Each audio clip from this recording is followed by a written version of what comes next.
Okay, here we go. There's a little more air in the room. I don't know why.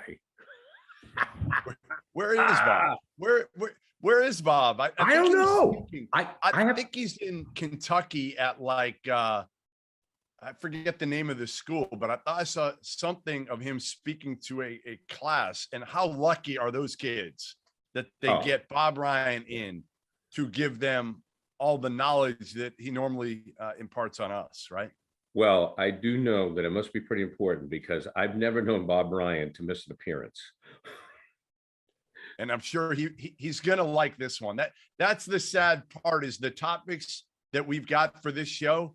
He's gonna be upset that he wasn't here. Well, maybe we can do something next week. We can do a little lightning round with Bob, catch up from last week's show.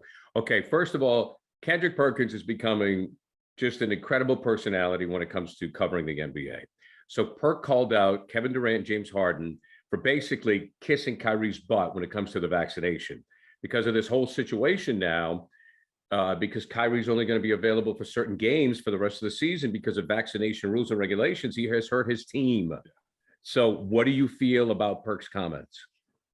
Well, and I've talked to enough players that have been around Kyrie in the locker room, and what they'll always say, Gary, is they walk on eggshells with Kyrie because of his personality, because you have upbeat, happy, go lucky Kyrie that you absolutely love and you want on your team. And then some days you have moody Kyrie, Mr. Negativity, who's miserable and he wants no part of it. So I think that's the hard part. If you're Kevin Durant, well, you've hitched your wagon to Kyrie Irving. So you got to do whatever you can now to just try to figure this thing out and not rock the boat with Kyrie, because if there's a rift between those two, it's over. It's over. Kevin Durant has no shot of winning another title. So he's got to try to figure out a way to make sure there's harmony in that locker room when Kyrie is playing on the road. And it's not easy. So I think you've got to approach it very carefully and methodically when dealing with Kyrie, if you're James Harden or Kevin Durant, but especially Kevin Durant, because he is the one who really, again, brought Kyrie in with him as a package deal. And it's kind of on him if this thing doesn't work. And if it blows up in your face, and then Kyrie says, I'm done. He did that last year. Remember, after the January 6th attacks, what did Kyrie do? He said, I'm out. I can't handle this. So you always run the risk of saying or doing the wrong thing to Kyrie Irving, and then him saying, you know what? I'm not even going to play him in road games. I'm out. Are they better off just without Kyrie Irving? No, because they can't win it all without Kyrie Irving. Even if you get Kyrie for 3 games, let's say, in an NBA Finals, if you make it that far, well, you win those 3 and you steal one more without him. What do you got, Gary? You got an NBA championship. Yeah. Oh, yeah. So, yeah. He listen, he's super talented. We know that. We're not saying anything everybody else doesn't already know. He's got the best handle of anybody that we've seen maybe in our lifetime. And again, he can win you a game. And he's shown, even with the time off, he's come right back and made a huge impact. So right. he can do all that. I would say, listen, if I'm looking at it strictly from a basketball, chasing the title perspective, and I'm Kevin Durant or James Harden, I'm saying to myself, well, I've already tried to talk to Kyrie. We're not winning this battle. Okay. He's right. not going to get the vaccination now. So here's the question. Do you have 3 games or do you have none? Well, right. I'll take 3. You take the 3 games. You do. But as you've said time and time again, Kevin Durant really messed up by leaving Golden State. Yes. Really messed up because look, I mean, they would have 4 or 5. They'd be the Bulls. They'd have 4 or 5 in a row. It's ridiculous. It was the dumbest move ever. And you're playing in a system where the ball moves. You're still the best player. You're going to get credit for winning it all. And yes, some people will say, well, you weren't the best player, or you joined the team that beat you. Who cares? Who gives a shit at the end of the day, Gary, I know. when you have 5 or 6 titles right. when you retire?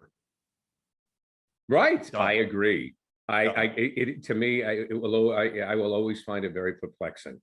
Always He find it made very the right perplexing. decision. To me, I always said this. He made the right decision when he left Oklahoma City to go to Sure. Golden State. Everybody Yeah, and killed he him should have for stayed it. there. Totally. He took the hit then. He took the heat, the hits, all of it from like half the NBA world. So you took it and dealt with it and showed everybody you were still the best player on that team when it mattered most. And then you're going to run from it and walk away Right. from that situation when you're playing with, again, not only you're playing with great players, but you're playing with great human beings in Steph Curry and Klay Thompson. You're playing with one of the best coaches in how to deal with people on the planet in Steve Kerr, and one of the best general managers in Bob Myers. If you can't get along with that group, you got it. You need to look in the mirror. Well, one team that has to look in the mirror, the Lakers. As I was taking a look at some of the things that are going on in the NBA this week, and you see the headline: the Wolves, the Knicks, and the Lakers are on the bubble, and you go, okay, wait a minute. One of these things is not like the two other. Now, why are the Lakers on the bubble? Frank Vogel, I knew him when he used to set up the microphones for press conferences with the Celtics, and he was just this wide-eyed kid. Great guy. Great guy. And what's going to happen to him? And what's going on with this team? Well, come on. You know when you're Frank Vogel and you get this job, there's an expiration date on it, right? When you get it. Right? Like, no matter what, there's going to be a time, and you took it over when, again, LeBron's getting older. So you're not, AD's fragile. And now you're bringing Russ, who was just a horrible fit with this group. Right. Terrible fit. I know they had to do something, right? So Rob Pelinka he makes a big move and hopes bringing Russ home and whatnot. Well, they've lost 4 of their last 5. Part of the problem is obviously AD is fragile. He's only played 27 games this year, but they're under 500. And I don't think they're capable necessarily of just flipping the switch anymore. I agree. You can do it to some extent, maybe in the first round, if you get in the first round. Although, to be honest, I mean, if you look at it now, that's going to be the issue. If you get in the first round now, look at who you're going to end up having to play. Like, you're going to play in the play-in, first of all, like you did last year. And yeah, you'll win the play-in. You're talking the Clippers, Minnesota, maybe Portland, who's been terrible, and they've had their injuries this year. But then, you're going to get like a Phoenix or a Golden State. You're not flipping the switch against Phoenix or Golden State and winning with LeBron being what he is now, which is not a consistently dominant player. Like he's dominant, but not like he used to be, where he can just take over a game, physically impose his will on a game. And again, not having AD and Russ, they're old. Carmelo, Russ, LeBron, they're either old or they're fragile. So like, you can't count on any of them when it matters most. Like, the one thing you can say with Milwaukee and some of these other teams, Phoenix, like, you can count on them. I guess Chris Paul, maybe you can't count on because he's always hurt too. But, Milwaukee, you can count on Giannis now. Like, you just don't know if LeBron's going to be able to make it through the playoffs anymore. Right. And I think from an entertainment perspective, I wondered how the league was going to do with the Lakers. I think just not as advertised, because I don't know if it means anything to I don't want to question LeBron's heart, but I don't know if he has, maybe this is unfair, but does he have the same will to win that Jordan always did? Like, and I think LeBron's a nice guy and Jordan is not. So you know what I mean? Well, that's part of it. Yes, that's part of it is MJ had that killer in him, the F you. I'm gonna rip your heart out. I'm not going out with anybody. Like, but it's a different generation too. We know that. Like, this generation, LeBron with AAU ball, growing up with these guys and kids, hanging out with Chris Paul. I don't know if LeBron retired tomorrow, I don't know if it would keep him up at night that he didn't win another. And that's okay. You know what I mean? I mean, that's okay. Yeah. He's got a lot. There's a lot else you can do though these days. I mean, people, right? I feel bad for LeBron. They get on him a lot, when people is like, I mean, MJ, he's still been so amazing in his career. Again, he's not MJ. We both, you and I are old enough that we've seen both in their primes, right? There aren't many. A lot of the younger people these days are like, LeBron this, LeBron that, and they'll talk about Jordan. And it's like, yeah, but you had to really see every game and watch Michael, and he was just so feared by everybody. And feared. angry. Like, I mean, Michael Jordan played angry. I mean, he was an angry. Not that fear with LeBron. No, because LeBron, look, again, if you gave me a choice of who to have dinner with, I'd rather go with LeBron. Well, no, that's not true. No, you'd rather go to dinner with MJ, and still you'd rather get behind the mind of Michael Jordan than sit with LeBron James. Come on. Well, I also heard LeBron doesn't pick up the check, so I don't know. Maybe that was it. But I mean, my point is like, you want to gamble. You want to gamble. Well, yeah, that's right. You would gamble. But I mean, Michael Jordan, as you know, at his Hall of Fame ceremony, and like invited people to the Hall of Fame ceremony just so he could kind of dump on them. I mean, he is like, I love it. Of course. I mean, I think Michael Jordan's the greatest basketball player that ever lived. I've always said that. I think, and for me, the difference was defensively. I just think he's a better defensive player than LeBron, and I just think his will to win is unmatched. For me, the difference was up here, and not the IQ part of it. LeBron actually, again, a much better passer. Right. The difference to me was just that it factor that he had when the game was on the line, where he just said again, "F you, give me the effing ball." And nobody's beating me. I'm going to do it. If I got to do it by myself, I don't need Scotty. I don't need anybody else. I can do this shit by myself, and I'm going to do this shit by myself. Right. So LeBron, I wouldn't be surprised if LeBron doesn't win another title, and I'm okay with that. And I think he's okay with that. Yeah. It's fine. It's fine. The only good thing is you may get a good first round matchup out of this, where again, like last year with it, the play-in is the play-in. I'm looking at it now, and I'm like, like last year, I felt like the play-in was entertaining because you had Golden State and the Lakers.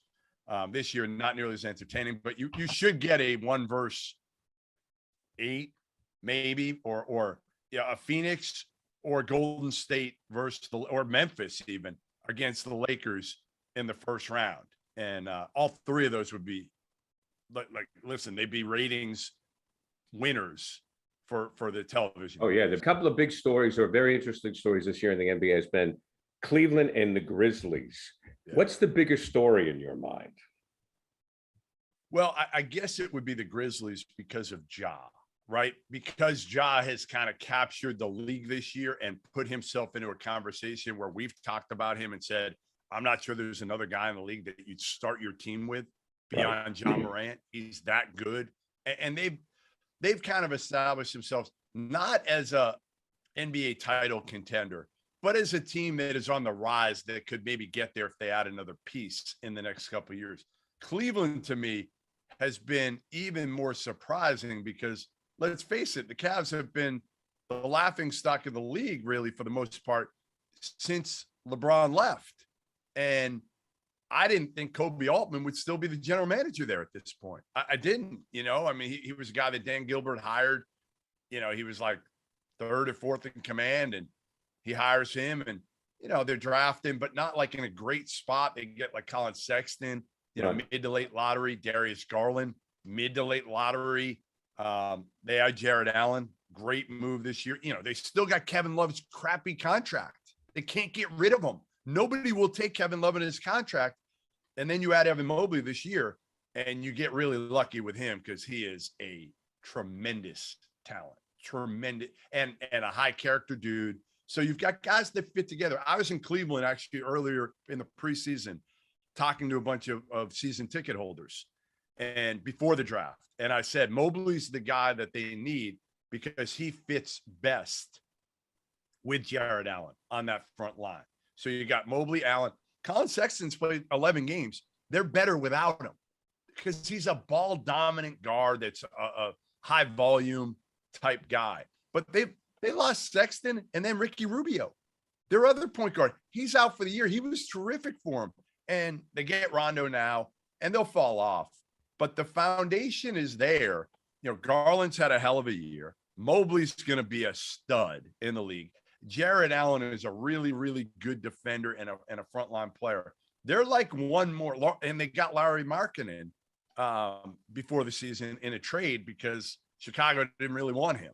They wanted to unload him, and Cleveland took him. So I guess what I'm saying here is, to me, Kobe Altman, their young GM, and Mike Yancey, his sidekick, have made all the right moves. And now I'm glad because, listen, the odds were stacked against them. Right. Who wants to go to Cleveland? Nobody. You can't get a free agent there. And there wasn't anything left in the cupboard.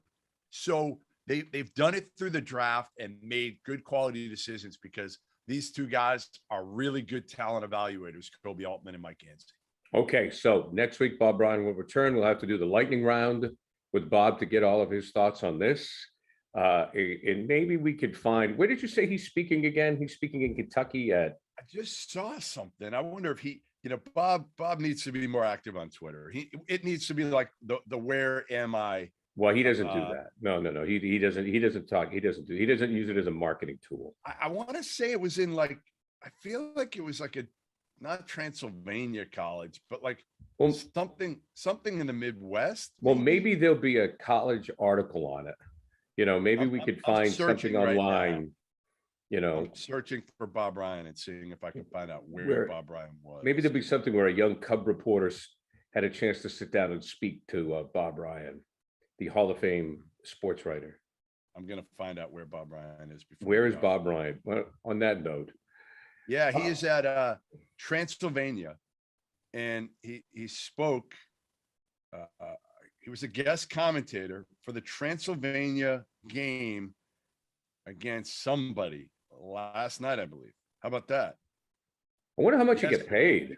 I wonder if you get. I wonder.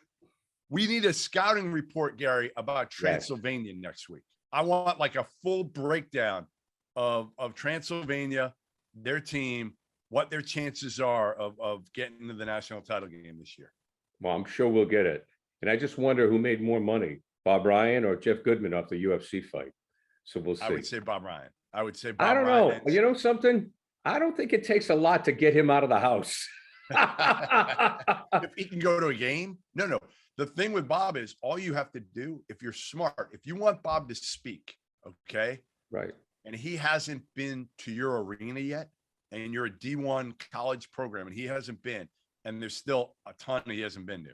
He'll claim all these arenas that he's been to. If it's like an NCAA tournament game and he sees it there, we've argued about this a little bit. I'm not sure those all qualify, but whatever the case, if you know Bob Bryan, like if Gonzaga he's never been to Gonzaga. Like, to me, if I'm Mark Few, I'm going to pay Bob Bryan, come to a game. I'll have you speak to my team. You can give some words of wisdom to Chet Holmgren and Drew Timme. And like that's a no-brainer. Bob Bryan went to the high school baseball field I played on in Maine because when he was going to Maine for a 2-week vacation with his wife, I told him, when you get to Dixfield, Maine, instead of taking a right, take a left, and you'll be at the ball yard. It next to the paper mill. You'll be at the field. You'll be at Hosmer Field. And he did, and he went, and I couldn't believe it. I said, Bob, the baseball field I played on growing up is right next to the horseshoe pits. You can't miss it. Imagine poor Elaine Ryan has to all these detours that she has to take wherever they go. He's looking on the map of like, all right, where else can I go? Whose hometown can I kind of go through? It could be anybody. It could be anybody. It could be anywhere. She's a saint. God bless you, Elaine. Jeff, we'll talk to you next week.